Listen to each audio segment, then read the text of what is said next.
bonjour, je me présente. Je suis le professeur Mamadou Diarabey, spécialiste en anesthésie-réanimation et en médecine d'urgence. Et je suis le directeur du SAMU national au niveau du ministère de la Santé et de l'Action sociale. Alors, pour cette formation que nous allons partager sur la plateforme d'apprentissage du ministère de la Santé, cette formation porte sur le secourisme de base. Alors, le secourisme de base, c'est capital pour tout citoyen, à plus forte raison donc pour un personnel de santé. Ceux qui auront suivi cette formation seront capables de pouvoir appliquer les mesures de protection pour une victime, mais également pour les témoins devant un accident grave. Ils pourront également maîtriser des gestes qui peuvent empêcher l'aggravation de la victime en attendant l'arrivée des secours organisés, dont le SAMU, dont les pompiers, et parfois même donc une équipe hospitalière. Ils sauront passer l'alerte au niveau des secours d'urgence. Donc maîtriser tous les outils qui permettent de passer une alerte correcte en donnant les bonnes informations pour que les secours organisés arrivent à temps au lieu de la détresse. Et pour cela, il est important également que tout citoyen connaisse le numéro d'urgence. Tout citoyen, mais également tout personnel de santé, doit connaître le numéro d'urgence national qui est le 1515. Et le rôle que ce numéro donc va jouer dans la régulation médicale, mais également dans le dispositif de prise en charge des urgences au niveau national. Alors les objectifs spécifiques, en tout cas pour la formation en secourisme de base, c'est d'abord, on le disait tout à l'heure, alerter les secours spécialisés. En quoi faisant? En décrivant de façon exacte le type de détresse, le lieu exact, mais les gestes de secours qui ont été administrés, si la personne déjà a été formée, ou bien les gestes que les services d'alerte pourront administrer au téléphone aux personnes donc, qui sont témoins de cet accident.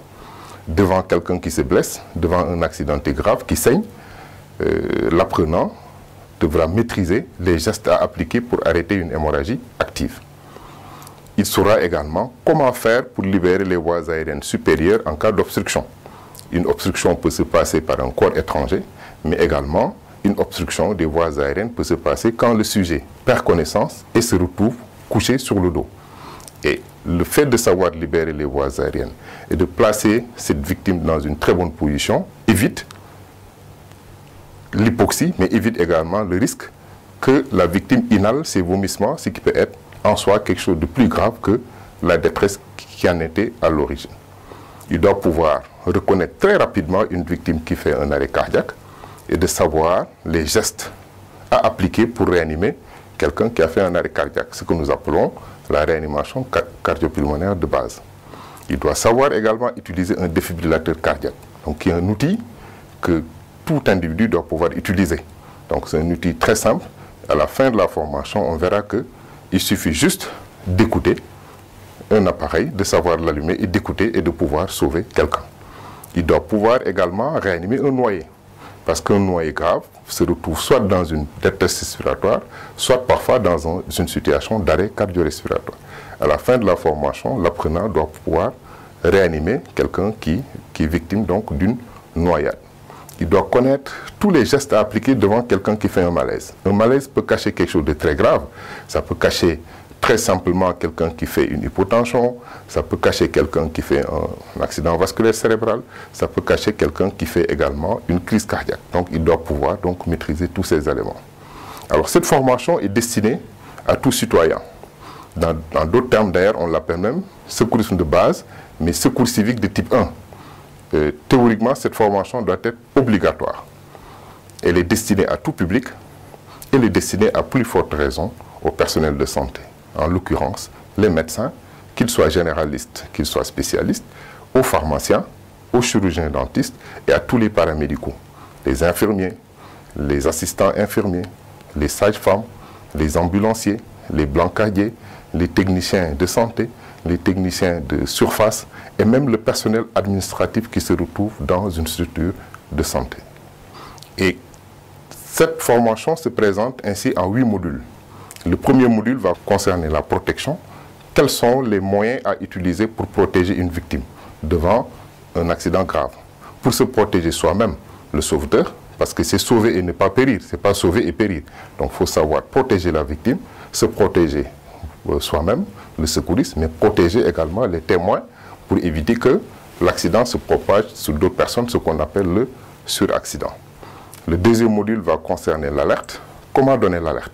Quand on appelle les secours, quels sont les impératifs à observer pour que l'information passe rapidement et pour que les secours arrivent très rapidement. Le troisième module va concerner l'obstruction des voies aériennes quand une victime s'étouffe.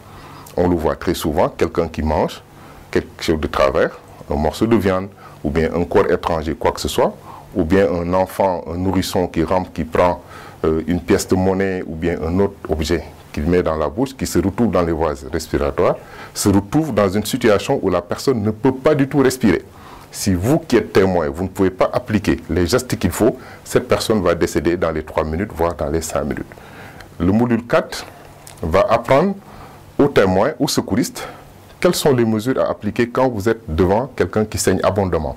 Soit c'est une blessure, il s'est coupé, soit c'est un accident grave, il saigne au niveau de la tête, au niveau des membres inférieurs ou ailleurs. Et cette formation permettra à l'apprenant de maîtriser les gestes qui feront que le saignement va s'arrêter très vite avant que les secours n'arrivent. Souvent, si ces gestes ne sont pas appliqués, le temps qu'on amène la victime à l'hôpital, ou bien le temps que les secours organisés arrivent sur les lieux, la personne est décédée. Donc c'est important de maîtriser les gestes à appliquer pour arrêter un saignement abondant. Le cinquième module, c'est la victime est inconsciente. Là, on est devant les cas de coma, devant les cas de victimes qui ont perdu connaissance de façon brutale. Mais ça peut aller même plus loin. À l'hôpital, pendant que les victimes sont hospitalisées. Ça peut se passer également quand on transporte un patient dans l'ambulance qui est inconscient et qui n'est pas sous respirateur artificiel. Quand on est inconscient, vous voyez bien que quand quelqu'un perd connaissance, tout le corps se relâche. De la même façon que le corps se relâche, les voies aériennes également se relâchent et le sujet se met en obstruction. Parfois même, on l'entend ronfler. Mais cette obstruction fait que l'oxygène n'arrive pas correctement au cerveau.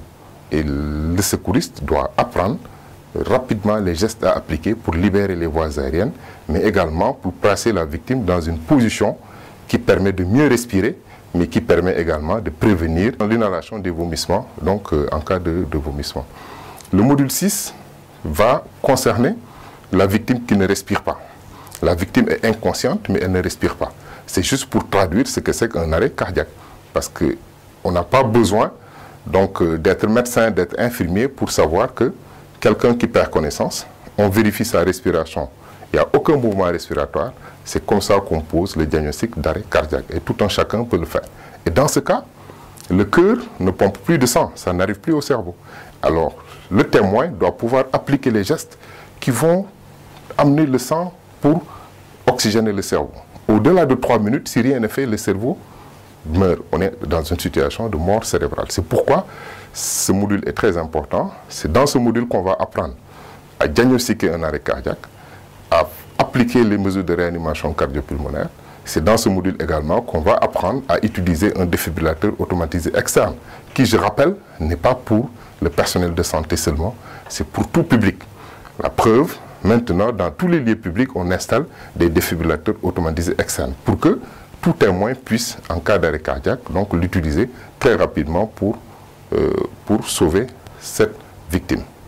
On verra dans le module 7 une victime qui présente un traumatisme quelconque. Quelques astuces. Si on a une plaie dans le ventre, une plaie dans le thorax, une plaie ailleurs, au niveau du cou, quels sont les petits gestes à appliquer pour que cette personne arrive à l'hôpital donc dans de bonnes conditions. Sinon, souvent c'est le décès avant qu'on évacue cette personne à l'hôpital ou bien avant que les secours organisés, le SAMU, les pompiers arrivent sur les lieux. Le dernier module, et qui est non moins, qui est vraiment un module très important, c'est qu'est-ce qu'il faut faire devant quelqu'un qui présente un malaise.